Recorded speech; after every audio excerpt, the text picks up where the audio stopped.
What's up guys, welcome back to another video. Today, I'm going to be showing you how the song Montero by Lil Nas X was made using FL Studio.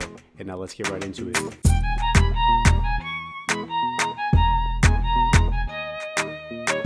Alright guys, jumping into FL Studio, rainbow themed for Lil Nas X. And we're at 179 beats per minute. Alright, one of the first things you're going to hear in the song before he starts lap dancing on Lucifer is a guitar intro. And since I don't have a guitar and I don't play guitar, I actually had my brother send me a sample live recording. So I'm just going to take this and throw some reverb on it, which is going to echo it, a filter to make it sound lo-fi, an EQ, and a few other things. This is what we got for the intro.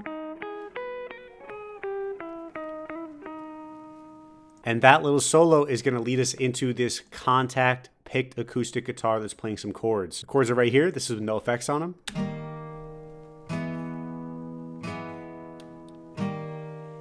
I just added an EQ and sound goodizer, and this is what we got so far.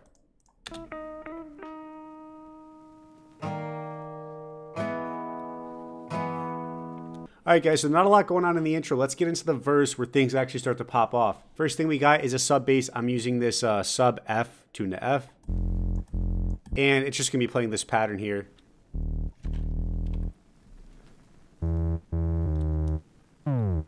Little drag right there. We like the slides. After that sub, we're adding a clap, this Mexico Dro clap. And this is the pattern we're playing. Clap has reverb to give it an environment, EQ, and then fruity chorus. Alright, now that the beat's moving a little bit, next up we're adding a tambourine to this, but I didn't really like any of the tambourine sounds I had over here. Like, none of those were just hitting it for me. It didn't sound like the song. But I'm so fortunate to have all you guys watching my videos, and luckily I can afford equipment that I never used to have. So for this tambourine, I actually grabbed this bag of coins that I had next to my bed. I found that like quarters and pennies work best, but like anything works. And after some cuts, we ended up with this. And you know, I threw on some reverb to make it sound like it's echoing, some sound goodizer just to add some thickness to it, and then wider to kind of separate the stereo image of this audio. So yeah, looking at the verse is what we got so far.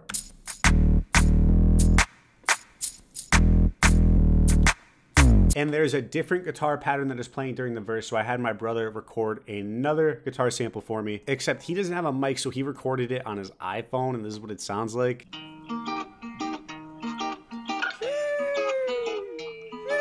Not the best, but let's throw on some effects. We can work with that. Again, I added some more reverb to add an environment to that guitar, and then added some EQ just to kind of take out some frequencies I didn't like from that iPhone recording, and this is what we got.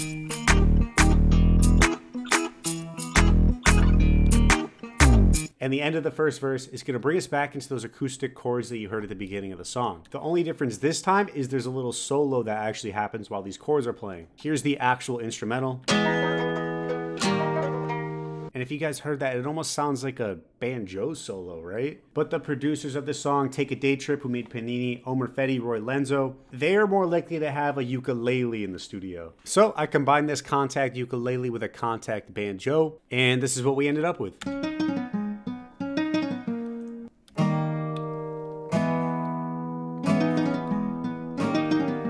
Doesn't sound too bad if you ask me, but let's get into the second verse where we start to add more instruments. So right off the bat in the second verse, our sub bass is switching up. It's not going to have that slide. It's just playing a lot simpler notes. And at the end of the pattern, we have the slide from G flat to D flat. Next, we're going to add our claps back in. They have a couple more exit claps this time to get the beat moving.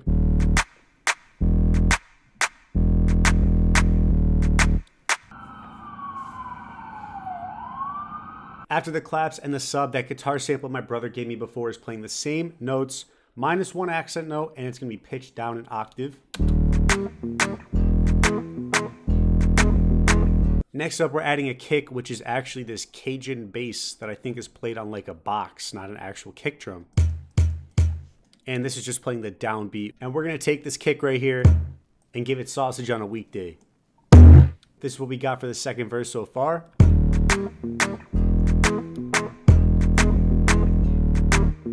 Next, we got some little accent percussion hits. I grabbed that same drum box that was for the bass and just got these accents.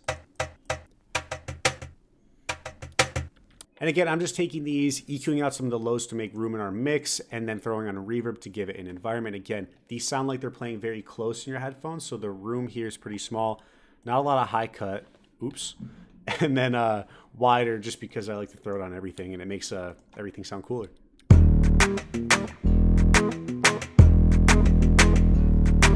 The downbeat going into this verse has this big crash. Here's the actual instrumental.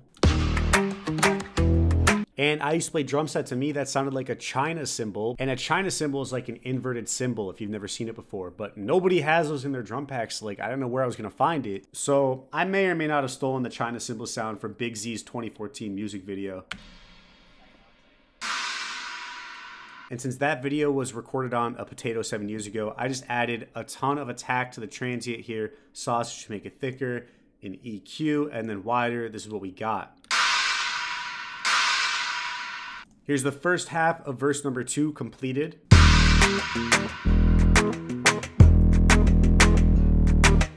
I keep calling this the verse, but I actually think it's the chorus. Either way, you know what I'm talking about. In the second half of the chorus where he's actually saying, "Call me by your name," the bag of coins is coming back in with all the previous sounds. Our ukulele is making another guest appearance with some high plucks. And so this is what we got for the second half of the chorus.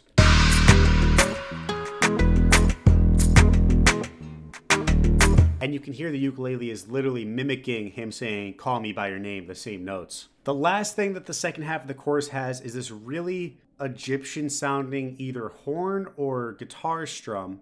It's right here in the actual song.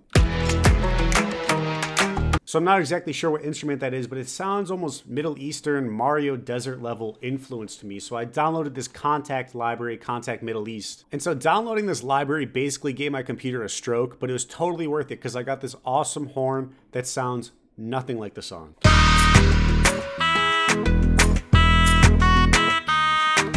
But yeah, so this is the pattern that the horns are playing in the chorus or the guitar, whatever it is. Obviously, I did not figure out how to match that sound. But that is the whole chorus part of the song. And then there's one other part that I want to show you guys how it was made. It is the violin solo towards the end. We are keeping that low guitar rhythm, our tambourine downbeat. We're keeping the clap and then a slight variation in the kick pattern. Then we're adding an 808 instead of that original sub bass. And this is the Spins 808 pattern, an octave up so you guys can hear what's playing. You already know it's got sausage on it, don't even ask. Adding it to the beat breakdown, it sounds like this. Next, we got this awesome violin in the song. I'm getting the Stradivari violin from Contact, and it sounds pretty sick.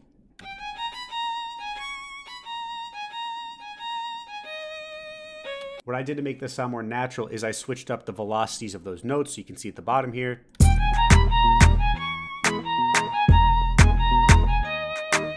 And then the last thing, I added this Nick Mira Animals perk going down in pitch at the end of the solo.